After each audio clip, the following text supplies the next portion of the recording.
News with Gina. The news with Gina Grad.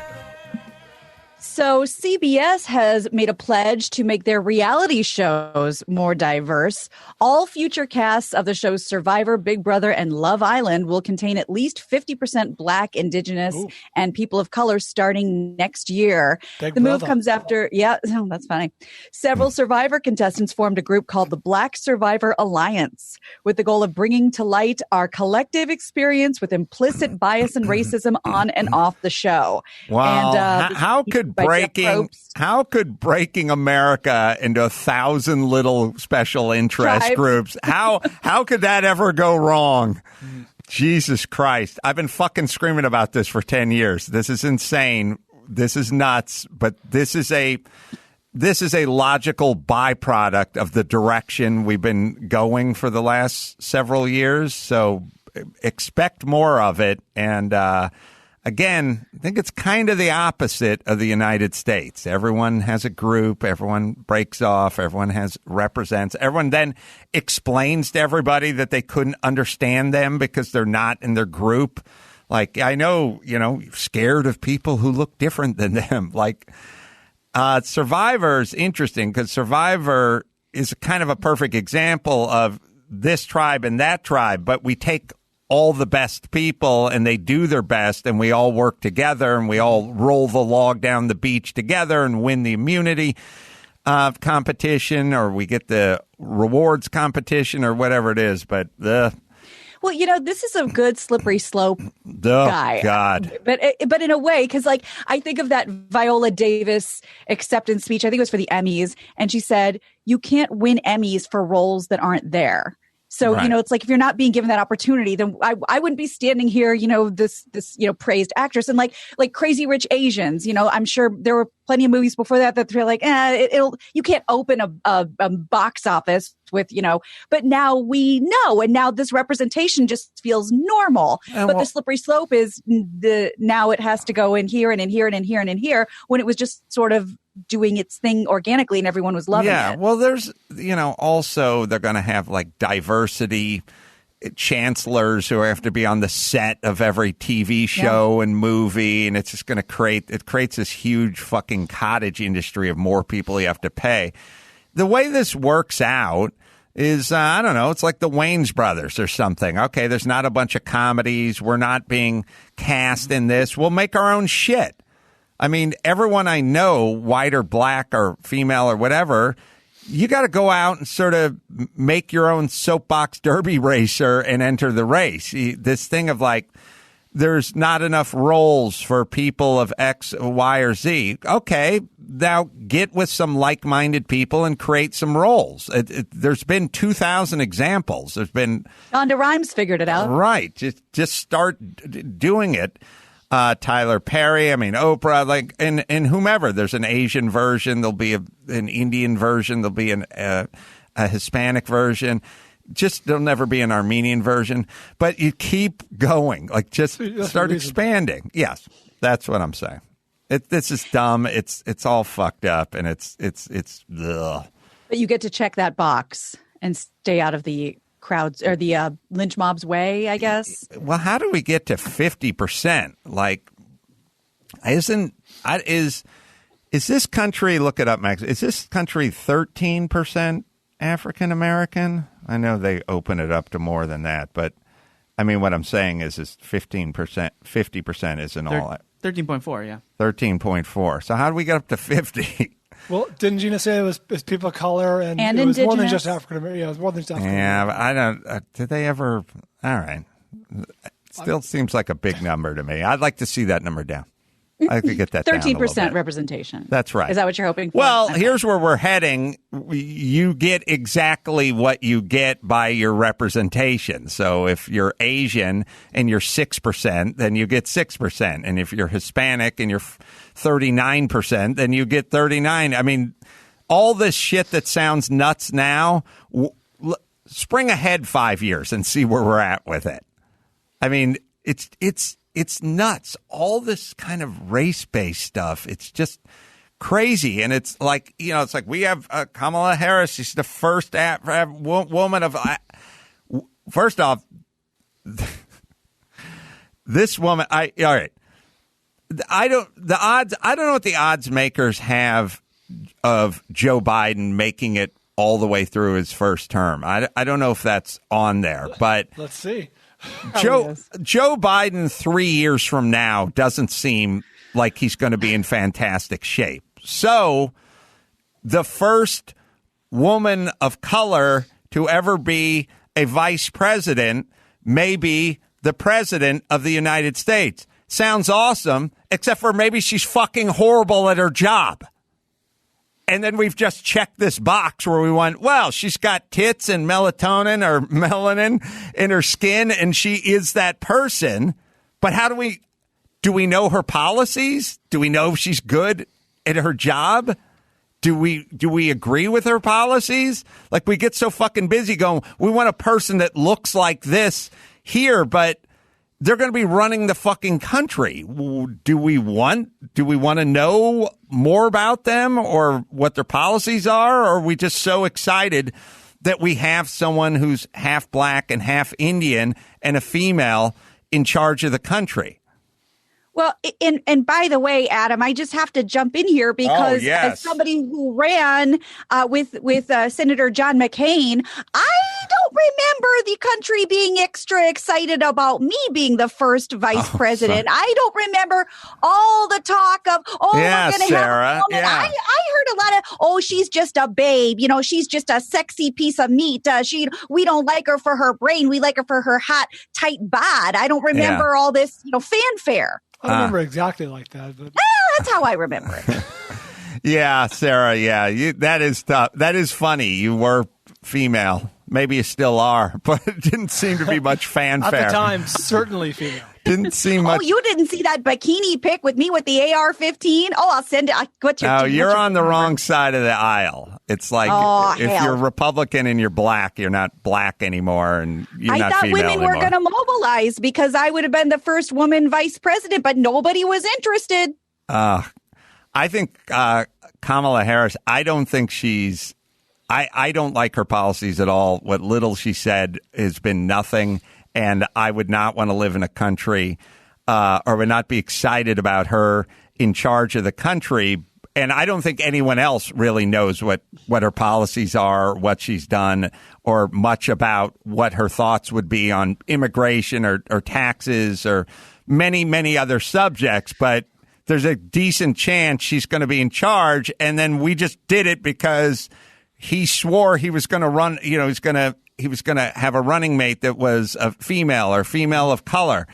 I don't know. What if airlines work that way? Or what if other businesses work that way, where we just go, there's many, many people that are much more qualified to do this job, but I'm going to commit to this person of color.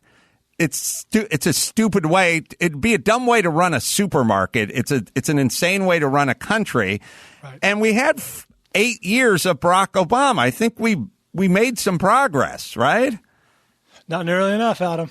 Does it seem like everyone forgets about a 2-term black president? Like, doesn't seem like 10 minutes ago for 8 years, when, the lion's share of my children's time on this planet, their president was a black man. Why does it seem like that all just went up in a cloud of smoke? Like, we're systemic racism and so divided. It's like we had Barack Obama for 8 years.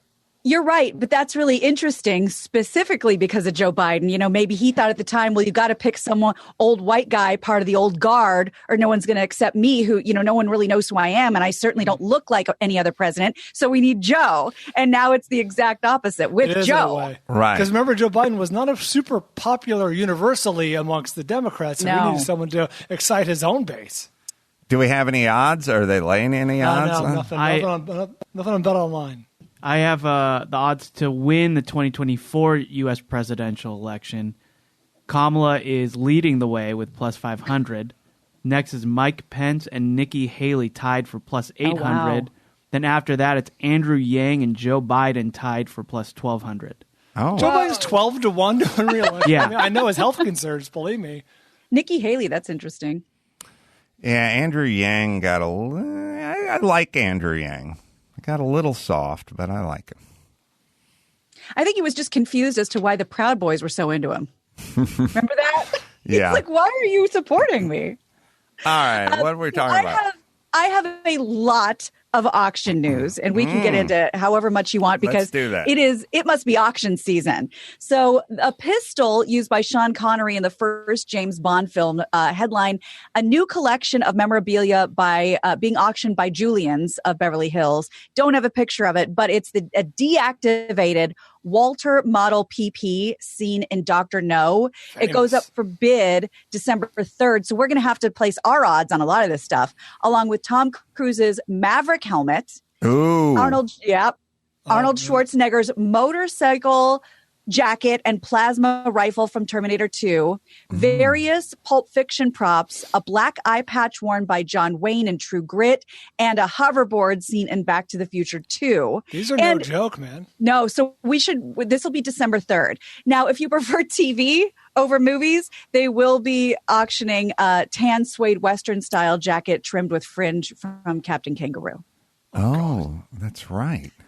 You wore that fucking thing. There will be we could actually go down and see it. There'll be a public preview of the items beginning November 23rd at Julian's in Beverly Hills, right on North Cannon Drive. Go take a look. Let's not and say we did. I forgot that one. I forgot that. That's good. Speaking of things you forgot from when you were a kid, was this a Bay Area thing? Or did everyone say, if someone said to you, hey, where is that thing? Up your button around the corner? Yep. Yeah. Okay, God, I'm glad someone else.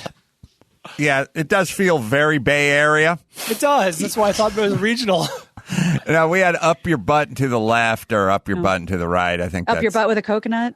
Yeah, that was around. That's gay, Gina. So Tom Cruise's helmet from Maverick. There's a new movie on the horizon. No pun oh, God. When are those movies coming out? I want to see all those movies. I think Maverick is supposed to come out this year. They pushed it back because of COVID. I had to go a whole year without seeing a Fast and Furious movie. Oh, no. So it's been brutal. Also, so the Maverick, so I do have a Tom Cruise helmet. I have his racing helmet, but it's a Tom Cruise helmet. See if they'll swap. I don't think they're going to, but I will be rooting heavily for Tom Cruise's Maverick helmet because I got his racing helmet.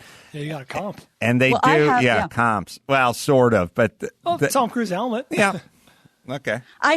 You think that's all my auction news? Oh my God. It's auction news crazy. So the only photo of Apollo 11 astronaut Neil Armstrong standing on the moon is slated to go up for auction. We have a picture of that. The picture of Armstrong, the first man on the moon, part of a larger sail, and you can see him in the corner there, the right side, near that machinery.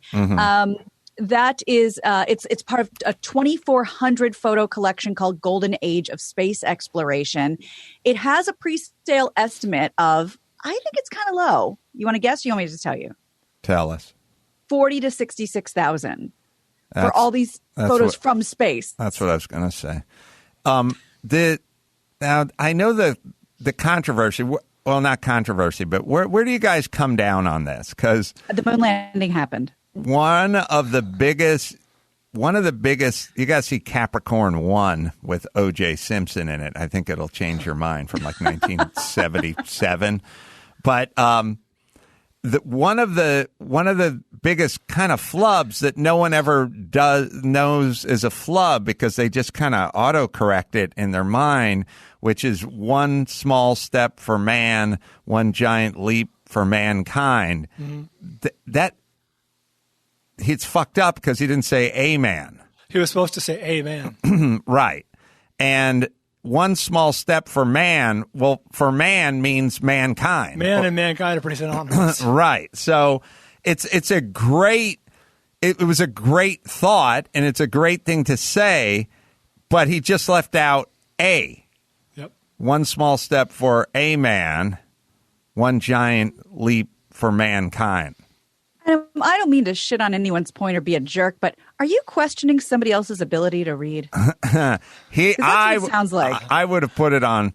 I would have been off prompter and committed That's it. Right. Now, he says there was a glitch for A. I think that was the story. That's right. The audio recording or whatever. Yeah, I think if you flub a line, but you're on the moon, you should blame the transmission. Absolutely. You know what I mean? Especially in the 60s. Yeah. Like if I'm ever on the moon and someone's like, we got a recording of you dropping an N-bomb, I'd be like, are you nuts? I'm pretty sure you don't. Pretty That's sure a satellite that's a problem. technological situation. By the way, I'm on the moon and it's 1968, right? Or 69. Like, we don't even have well, we have satellites, but anyway, people don't have cell phones. But Yeah. I think he said, "Oh, I said it. It just dropped out." That's right. But if you hear it, it doesn't really sound. Sounds pretty measured. Doesn't sound like there was an interruption. I don't know. See if you can find the recording. All right. Sorry. Well, what while else you're you got, doing Gina? that, there's another photo, and this one's more fun, I think. An iconic photo of Buzz Aldrin, who's the second man on the moon, first person to take a selfie on the moon. We have that picture, which is pretty cool. You got that? Time. Yeah, it's great. We'll show you in a second. He's holding the camera, and it's great. It looks like a modern day selfie, except he happens to be in outer space, and he's probably I'm sorry, Kaylin. I don't know if you. It is amazing that we're able to do that whole thing analog. Everything was like mechanical and analog, and Guys doing math back on the Earth. Yes, Look at that. Crazy. Yeah, we're looking at a picture of him doing a selfie. All right. What else you got, Gina Grad? All right. I got two more. I'll make them fast. I got two more auction stories because auctions are hot right now. The most coveted baseball card has sold for a record $1.4 million. And the reason it's even a bigger story, it's not even remotely in mint condition. In fact, Wagner T206. It's damaged. Yep. Wow. There are only 57 known T206 Honus Wagner cards that exist. The cards featuring the Pittsburgh Pirates shortstop were made between 1909 and 1911. The ones sold last week rated a 1 on the grading scale of 1 to 10 on how damaged it is. Also fetching a record price was the basketball rookie card of Michael Jordan. That sold for $124,000. And Really? Mickey Mantle, 1952 Topps Mickey Mantle baseball card sold for $584,000. You want to live in a country that sells a piece of cardboard that's heavily damaged with a picture of a guy who's dead on it for over $1 million. Because that means your country is doing pretty good. You know what I mean? Like, I don't know. Picture one of these war-torn countries in Africa, wherever... Black Hawk Down, wherever that took place. Mogadishu. I bet not a lot of sports memorabilia being sold and stuff like that. That's a first world kind of a endeavor, right? Like, think about it. But like, I don't know. Does Germany? Does Norway? Does France? Like, do they have this too? They're evolved. That's a great question. They have celebrities. They have soccer stars. They've been playing. They probably have guys that won the Tour de France. In 1914 or something. Like, what is their shit, or is it all our stuff? But again, it's good because it means we really don't have real problems. You want to play? We got the Neil Armstrong. Let's listen. That's one small step for man. Amen. Brian did it again. Giant leap for mankind. Play it again. I don't think he glitched. I think it was a glitch. No, he said for man. It was like one word. Right. Yeah. That's one small step for man. One giant leap for mankind. No, for man. Yeah. Yeah. So, And he also had the I fucked up pause in between the two. Like, everyone has that I fucked up pause. Like, where you say something dumb or you realize you've screwed up something, and then there's a pause, and you go, do I go back and fix it, or do I just fucking power forward? Let's let's focus on the fuck up pause here one more time. That's one small step for man. Oh, fuck. I fucked up. One giant leap for mankind. Yeah. Listen, this guy's name shouldn't be on any fucking libraries. That's for goddamn sure. He's not word strong. No. No. So during a yeah. 30th anniversary gathering in 99, he acknowledged that he didn't hear himself say it either when he listened to the transmission, but he's quoted saying, "The A was intended. I thought I said it. I can't hear it when I listen on the radio reception here on Earth, so I'll be happy if you just put it in parentheses." Wow. Jesus Christ, where was his head at, man? He had one job. Oh, come on. I know, One literally. fucking job. One fucking job. And he fucking blew it? Yeah. Like, wait, get your head out of the clouds, dude. Oh, Other clouds. no. Get your head down into the clouds, dude. Earth to Neil. Yeah. Hello? Houston, we're having a problem. Let's do one more, Gina Grad. Well, good, because we just have to completely clean up this category, put a bow on it, and move on with our lives. One more piece of auction news. Detective Comics number 27 is the vintage comic where Batman makes his first appearance, and there are fewer than 70 copies still remaining, and it's going up for auction. TMZ reports that one of those copies just sold for $850,000, making it the second highest scale price ever for that particular issue. And one of the top comic book sales of all time. And the $850K sale reflects how the collectible market is booming right now. So, I guess a big tide raises all boats. So this is good for everyone. Rising tide, yeah. Yeah. A comic from 1938. Gina, don't ever land on the moon. What she meant was. There was another one, the Action Comic number 1, where the superhero Batman debuted. That sold for $1.5 million. It is. It's nuts, and it's again, it's good. I wish it wasn't around. I mean, this stuff's always kind of been around, but it's really hit its stride over the last few years. And I wonder, does this stuff represent nostalgia? Does it represent just an investment? Like, are we getting more nostalgic as we rush toward this crazy digital, avatar kind of everyone's just staring at their phone all day. Nothing's really real anymore except for what's on your Twitter or on the phone. Like, are we doing this thing? Is it like how 70s clothing and bell bottoms and shit like make a comeback? Like all the stuff kind of makes a comeback after years. Is this all? Yeah. Is it like nostalgia driven, and it's us wanting to get back to a simpler time? I think that is such a good point. That it's also analog driven. It's tactile driven. That makes so much sense to me. Right, yeah. It's a thing, and it's both of those things meets the popularity of these movies over the last 5-10 years. Yeah, it's interesting that in the digital world, the thing is king. All right, maybe not sniff worthy, but hey, people want to touch shit and like hand it off or sit in a display it or whatever. Yeah, hold it. When I go race those Paul Newman cars, I get in the car, and the first thing I always look at is his headrest that says PLN, like embroidered in red, white, and blue thread on it. I just kind of stare at it for a while, and I just sit in it. I think about this is where he sat. This is where he did his business. And there's little marks on the dashboard and arrows, and everyone kind of has their own system. And it's like he wanted that there. He put that. Yeah. He put that there. All right, let's bring it home, Gina Grad. You got it. I'm Gina Grad, and that's the news. Gina. That was the news with Gina Grad.